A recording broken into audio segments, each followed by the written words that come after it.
আসবে তখন আপনি মসজিদে দেবেন, মাদ্রাসায় দেবেন, তার জায়গা যেমন লোক তেমনি জায়গা। আর কালু ডাকাত যদি আসে তো আপনার গায়ে খবির ডাকাতের ঘরে 2 ঘন্টা কাটিয়ে চলে যাবে, ওর জন্য কোনো ভালো মানুষ চিন্তা করবে না। তার মানে উদাহরণটা কেন দিলাম, আজ পর্যন্ত আদম আলাইহিস সালাম বাদ দিয়ে, আদম আলাইহিস সালামকে আল্লাহ নিজের হাতে বানিয়েছেন, ওনাকে বাদ দিয়ে পৃথিবীর বুকে যত মানুষ এসেছে, বেটিরে তোদের হাতগুলো ধরে বলছি, মা তোদের পা ধরে বলছি, দেখবার ভেবে দেখ কথাটা, পৃথিবীর বুকে যত মানুষ এসেছে কিছুক্ষণ তোদের পেটে থেকে এসেছে। এমনকি বিশ্ব নবীকেও মেয়ের পেটে থেকে দুনিয়া দেখতে হয়েছে। তাহলে তোদের পেটটা কত দামি, নবী হোক আর আলেম হোক, নারীর পেটে কিছুক্ষণ থাকতে হবে। যদি কোনো নারী তার সতীত্বকে অবৈধ পুরুষ দিয়ে নষ্ট করে দেয়, ওই পেটে ডাকাত ছাড়া ইমাম হবে না।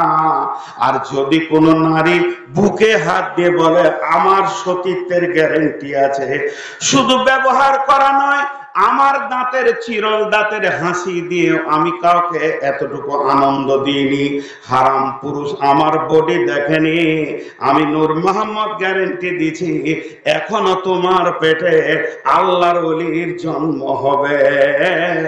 আল্লাহ কোরআনে বলেছেন, ও মারিয়া বাবনাতা ইমরানা আল্লাতী আহসানাত ফারজাহা ফানাফাকনা ফীহি মির রূহিনা ওয়া সাদ্দাকাত বিকালিমাতি রাব্বিহা ওয়া কুতুবিহি ওয়া কানাত মিনাল কানিতিন।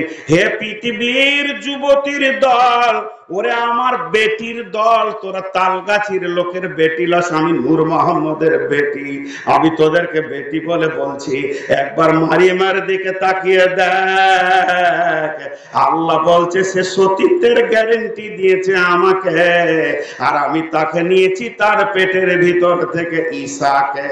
অতএব তোরা যদি সতীত্বের গ্যারান্টি আজও দিতে পারিস, আমি আল্লাহ আজও তোর পেটে আমার ওলিকে, হাফেজকে, মাওলানাকে, মুফতিকে নিব।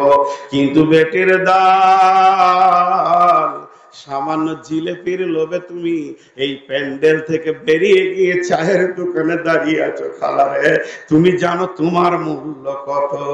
এবার একটা মেয়ের মূল্য এবার আপনাদেরকে শোনায়। মেয়েরা এখানে তো ক্যাচের ম্যাচের করে বকছে, মেয়েরা জান্নাতে গিয়েও ঝগড়া করবে। শুনেছেন জান্নাতে ঝগড়া আছে? ইলান সালামান সালামা, সেখানে কোনো ঝগড়া নাই। কি ঝগড়া হবে? আপোষে কথা কাটাকাটি হবে, সেটা রাগে নয় আনন্দে। হুরেরা বলবে আমরা ভালো, দুনিয়ার মেয়েরা বলবে আমরা ভালো। হুরেরা বলবে আল্লাহ আমরা ভালো, দুনিয়ার মেয়েরা বলবে বেশি বকবি না, তোদের থেকে আমরা ভালো। আল্লাহ বলবে এই হুরেদের দল, তোরা কেন ভালো বল। একটা হুর উঠে বলবে প্রতিনিধি হয়ে, রব্বুল আলামিন আমাদের জীবনে মেন্স হয়নি, আমাদের নিফাস হয়নি, আমাদের পেশাব ছিল না, আমাদের পায়খানা ছিল না, আমাদের পোঁটা গড় কফ থুতু হয়নি, গায়ে ময়লা হয়নি, আমাদের ঘাম হয়নি, অতএব আমরা সদা পবিত্র, আমরা ভালো। ওরা বসে গেল।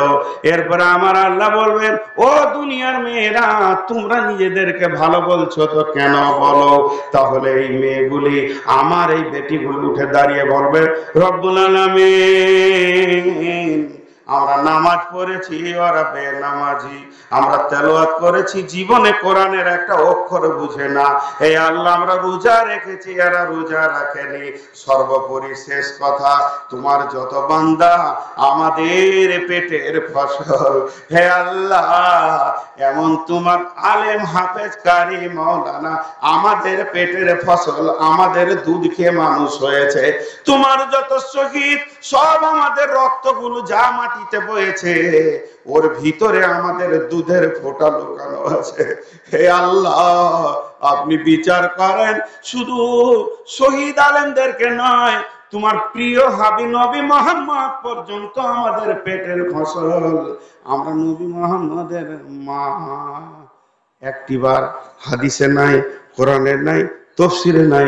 আমি নূর মোহাম্মদ বলছি, বেটি রে, তুমি যদি কিয়ামতের মাঠে বুকে হাতটা দিয়ে বলো আমি একজন মুমিনা মেয়ে, মানে নবী মোহাম্মদের মা, তোমার দাবিটা মিথ্যা হবে না।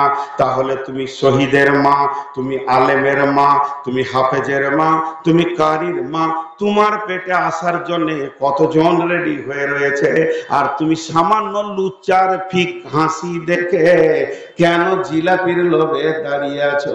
তোমাকে একবার ভাবতে হবে না যে আমি কোন লোকের মা? আমি নবী মুহাম্মদ সাল্লাল্লাহু আলাইহি সাল্লামের মা। আমার ব্যক্তিগত যুক্তি একটা দিচ্ছি বেটি, হে আমার বেটি। একটা হলো এই যে আপনারা খেতে দিচ্ছেন কাগজের পাত, আর একটা হলো কড়ির থালা। দুটোর মধ্যে পার্থক্য আছে না নাই? জোরে বলেন। কাজ তো একই, কাজ একই, পার্থক্যটা কি? কাগজের থালাতেও খায়, কড়ির থালাতেও খায়, কাগজের থালাতেও খায়, কড়ির থালাতেও খায়। তবে কাগজের থালাতে খাওয়া হলে ছুঁড়ে ফেলে দেয়, কড়ির থালাতে খাওয়া হলে সার্ফ দিয়ে নির্মা নিয়ে ধুয়ে শোকেসে তুলে রাখে। দুপুর বেলায় খেয়ে মৌরি চাবায়, পান চাবায়, আর তাকিয়ে তাকিয়ে দেখে কলিজাটা ঠান্ডা হয়। তো কড়ির থালা হলো বিবি, আর কাগজের থালা হলো প্রেমিকা। কড়ির থালা হলো বিবি, কাগজের থালা হলো প্রেমিকা। একেও খায় ওকেও খায়।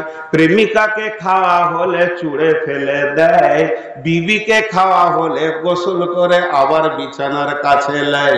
মাথাটা লেড়ে দাও, চুলটা লেড়ে দাও, আর প্রেমিকার কাছ থেকে দূরে পালাবার জন্য মরে। ও বেটি রে,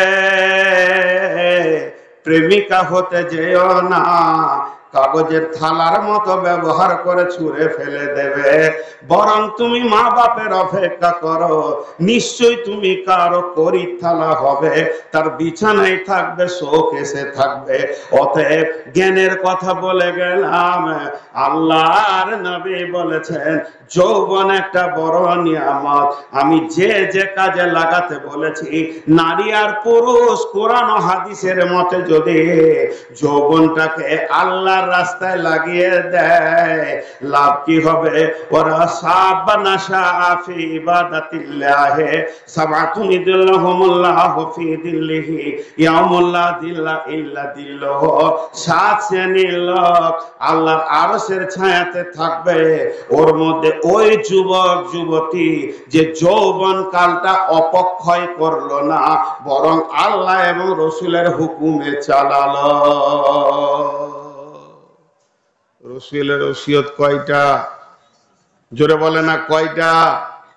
কয়টা করব বলেছি? 5টা। হলো কয়টা? হ্যাঁ, একটা। আছে কয়টা? 4টা। সময় আছে কয়টা? 5 মিনিট 1টা বাজতে। আমার দোষ নাই, ঘড়ি বিয়াদ। ঘড়ির ব্যাটারিটা যদি এরা খুলে রাখতো তাও কাজ হতো, কিন্তু এখানে আছে যে কোন ভেজালে পড়লাম। পানি আবার আপনি খেয়েছেন নাকি? লাইলা মজনুর মতো বকে মরছি আমি, পানি খেয়েছে ও। একটাতেই ছেড়ে দিলে কি না? তাহলে তো পেট ফুলে যাবে। বেশ, আমি এতক্ষণ যা বকলাম 30 সেকেন্ডে বলে দিচ্ছি। আজকের বক্তব্যের বিষয় হচ্ছে বড় বড় ব্যক্তি, যারা বড় বড় মনীষী আল্লাহওয়ালা, তারা মরার আগে ওসিয়ত করে গেছেন। তেমনি বিশ্বনবী আমাদের জন্য এমনি ওসিয়ত করেছেন 5টা। বলেছে পৃথিবীতে দামি নিয়ামত এক চান্স পাবে, 2 বার পাবে না। তার মধ্যে একটা বলা হলো যৌবন কাল নিয়ামত বার্ধক্যের আগে। আল্লাহ আমাদেরকে যৌবন কালটা ঠিক মতো পরিচালনা করার তৌফিক দান করুন। নাম্বার 2, আল্লাহর নবী বলছেন সিহআতাকা কাবলা সুকুমিকা। সিহআতাকা কাবলা সুকুমিকা। দয়ার নবী বলছেন উম্মত রে, সুস্থ শরীর হলো একটা নিয়ামত রোগা হয়ে যাওয়ার আগে। রোগ কয় রকম? জোরে বলেন। 2 রকম। রোগ কয় রকম? একটা হলো ডিজিটাল, একটা হলো নরমাল। ডিজিটাল মানে আজকে আমার জ্বর হয়েছে, ইনজেকশন নিলাম, ওষুধ খেলাম, সুস্থ হয়ে গেলাম। হঠাৎ দেখা যাচ্ছে 6 মাস পর মাথা ব্যথা, 2টা ট্যাবলেট খেলাম, ভালো হয়ে গেল। এটাকে অস্থায়ী বলা হয়েছে, এটা বেশি দিন থাকে না। কিন্তু বন্ধুরে, প্রত্যেকের কপালে একটা রোগ আছে যেটা মরণের সাথী হবে। প্রেসার বেড়ে গেছে, হাই প্রেসার, লো প্রেসার, কিংবা আপনার সুগার ডায়াবেটিসে ধরেছে, কিংবা বাতে ধরেছে, এগুলো হলো মৃত সঙ্গী রোগ। এই রোগ কোনো দিন আর ভালো হবে না। তো প্রথম রোগটাই ধরেলেন। আল্লাহর নবী বলছেন, যে দিনগুলো তোমার সুস্থতায় কাটছে, ঠিক ঠিক টাইমে মসজিদে নামাজ পড়ো। যেদিন তোমাকে রোগে ধরবে 5 ওয়াক্ত যেতে পারবে না। আর নরমালটাই বলেন, বিশ্বনবী বলছেন, যতদিন তোমার হৃষ্টপুষ্ট শরীর আছে, গভীর রাত্রে ঝমঝম করে পানি হচ্ছে, তারপর মসজিদে গিয়ে বলো আসসালাতু খায়রুম মিনান নাম। কিন্তু যেদিন তোমাকে রোগে ধরে নেবে, বাতে উঠতে পারবে না, আমার বন্ধুবার বড় ভাইয়ের মতো সম্মান দিয়ে নেমল ভাই এমনি করে আসলো, ভাই ব্যথা। একটা আলেমে দিন বলছে, ভাই দাঁড়িয়ে থাকতে পারছি না। ওই লোকটা কি জীবনে বেনামাজি ছিল? ভাইরা আমার, তা তো নয়। এগুলো আমার রব যাদেরকে ভালোবাসেন দেন। রোগ কিন্তু আবার ভালোবাসার প্রতীক চিহ্ন। একটা মেয়ের মির্গি রোগ ছিল, ওই মেয়েটা রসুলকে এসে বললেন, ইয়া রাসূলুল্লাহ, আপনি দোয়া করে দেন যেন রোগটা ভালো হয়ে যায়। আল্লাহর নবী বললেন, রে আমার মা, তোমার